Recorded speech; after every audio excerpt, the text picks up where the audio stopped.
Hi Leo, here is a general look at your solar chart for October 2016, and you could be on the move more, you could be on the phone or on the internet more.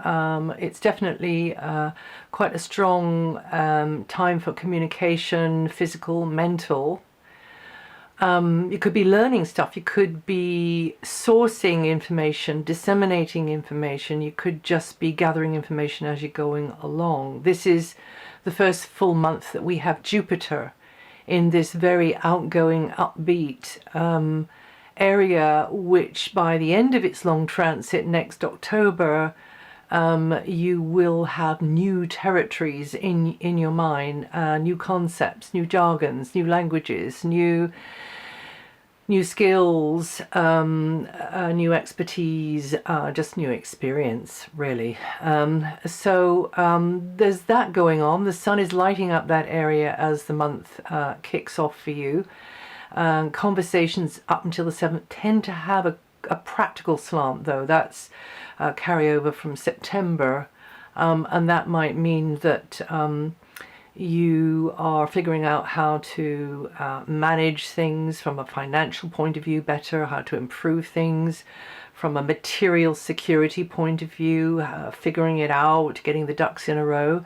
And then from the 7th, Mercury is in this very outgoing, chatty area, which has you learning new stuff and very much making the contacts you need to make, or indeed just making new contacts which maybe turn into friendships later on down the line. So whether that's for a business type, has a business type flavor to it, or in your personal life, one can't say from here, but in general there should be increased interchanges on that kind of mental, intellectual level, as well as possibly more paperwork, correspondence.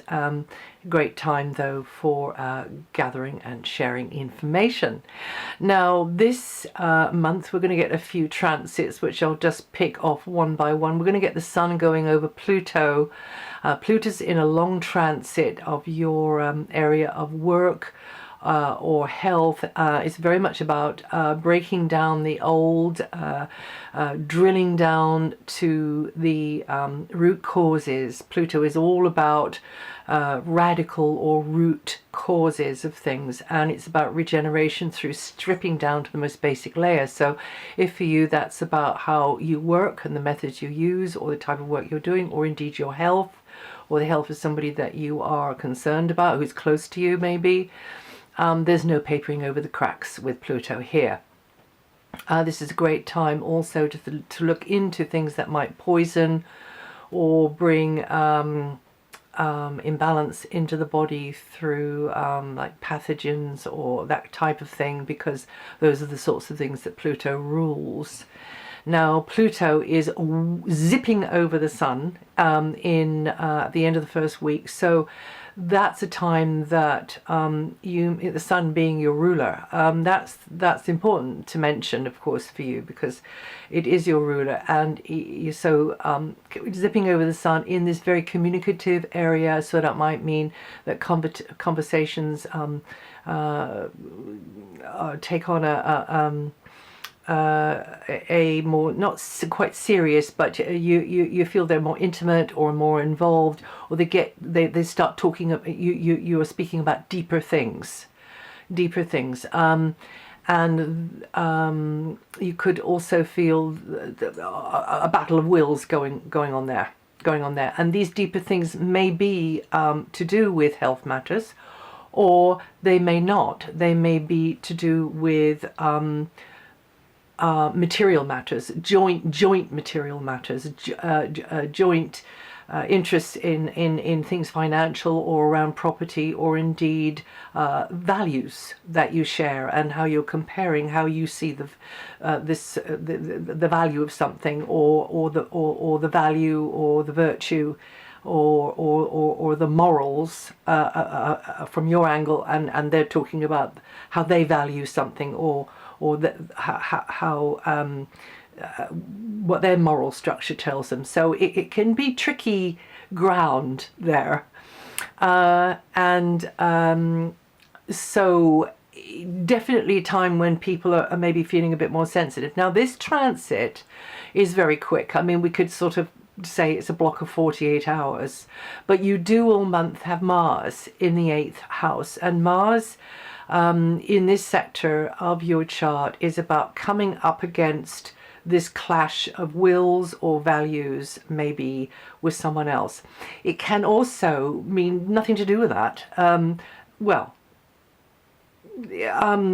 on the face of it, nothing to do with that.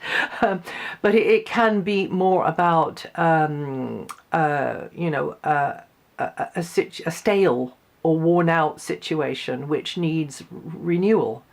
It can be about, you know, something which has broken down, which needs regeneration.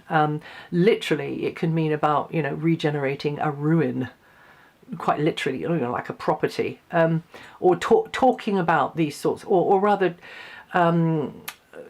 taking action on these sorts of things. Mercury is in this very outgoing, chatty area, so you could be talking about anything with Mercury there. But Mercury tends to there manage to keep the emotions separate from the mental sort of rational thinking, which is probably a good thing, because the position of Mars, where Mars is quite deep, and it can mean that you feel as though there's a layer missing. You know, you're more there's more riding on what's going on, and maybe you know, it affects you more personally, more intimately, you see. So it doesn't have to be bad, but as I'm describing it, it begins to sound very convoluted and sort of cloak and dagger, and it doesn't have to be that way. But I have to say that probably with Mars in that position there, you need to keep your cards close to your chest. Excuse me, you need to be quite confidential, because actually Mars in that position there tends to, sorry, I'm going to cough,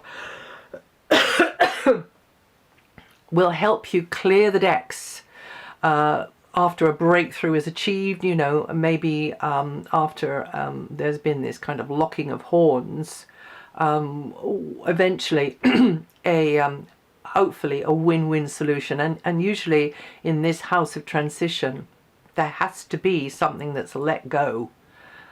Some hope, some expectation, some standpoint. It's just got to, you know, that really isn't going to apply now. Maybe in a year, maybe in a year ago, but not now. So it could be like that, or it might not. But it might kind of you know, give you a clue. So maybe ditching an ailing or stale or chronic situation. And that clears the decks for these new beginnings. So whether it's a rethink or a declutter or a detox or a renovation situation, this Mars position does emphasize getting busy with, you know, shifting from one stretch of road, as I'm always saying, to the next on these subjects or this subject, but having to be confidential, having to do your research, having to be intuitive with that research as well. I can't emphasize that enough. Strategic, but intuitively strategic as well. So even though Mercury is quite good in Mercury's house from the 7th and will be an ally, this Mars position here is going to help you know with your gut which is the best way to go. And also, just at the end here, there could be a sizzly interchanges with another as well, which brings me on to Venus. Venus is until the 18th gracing the root of your chart. That means things to do with family connections, extended family, tribe, galactic family even, in this area of your solar chart, means that there can be a more harmonious, you feel a time of pulling together, of mutual support here. And also you could be visiting more somebody else's space, or somebody could be visiting more in your space, and there could be talk of property matters as well. Actually, it is an interesting time for looking into property matters, because with Jupiter going to be for such a long time in your third house, this is a time to gather information, maybe to be traveling more and finding out stuff related to property, if that's what your interest is, or in any other subject under the sun. And then from the 18th, Venus is just in a more playful, spontaneous area, more the child energy around, more the playful inner child energy, but more access maybe to arts and entertainment, or hobbies, or activities that just are empowering. So that it might not be like that. It might be work. It might be something that you've really got to put your nose to the grindstone and learn even, but you are feeling empowered from it. And then the sun moves. The sun moves into that area, which is to do with the home base. So putting more attention on the home base, or a base, whether it's your home or not, but it's a base of operations. It's a locality, it's a property that you have a connection to, or it can be family members, or a feeling of a sort of a tribal connections as well. And again, this is more inward. The gaze goes more inwardly. This is a more intuitive area here, so you feel things more deeply, and this is a time to listen to your instincts as well.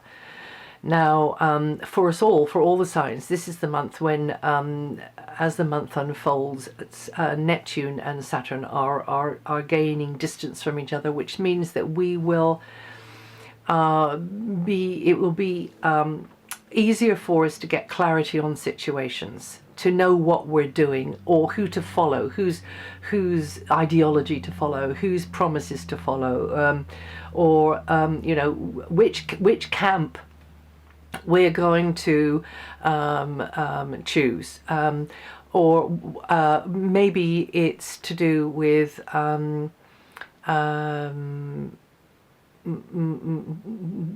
which project, or which remedy, or whatever it is. But this is the time when we will begin to be able to make those informed decisions, because the situation has been there since June, where it's been quite hard to get the clarity on things. And this is to do with Saturn-Neptune, and Saturn-Neptune, actually Saturn is a very good angle to your sun sign, but it can mean that you should be paying more focused and nurturing attention to creative projects, or speculative ventures. That's always a bit of a risky one, but that's where it's at with Saturn. So it's about caution, and it's about patience, but it's about being focused on that. Or it can be about anything enterprising, anything new. It could equally be about any leisure activity, hobbies type activities, learning something which empowers you. It can also mean more time where you have to be responsible for young people, or projects like the ones I've just listed. And you have to be persevering to get good at something, which will bring you joy, or bring others joy, and you feel that this puts a heavier burden on your shoulders every now and again, but you are slowly building a new structure in this more creative, more empowering way, or to do with young people and their affairs and things affecting them.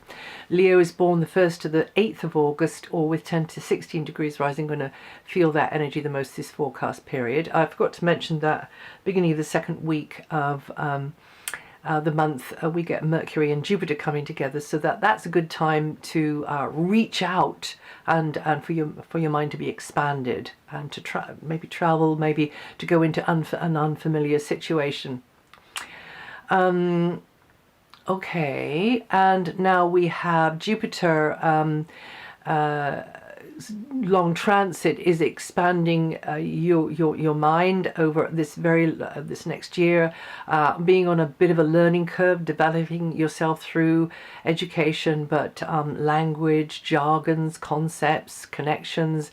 I think I might have said this already, but you Leos born the 25th of July to the 4th of August, or with 3 to 12 degrees rising, are going to feel that energy the most, and that's it. Is that really it? Have I reported everything that I've picked up here? Yes, so that's it for October. If you know your rising sign or your moon sign, listen to those, and also the basics of this material is written up on my website, DianaGarland.com. And I'll see you the next time.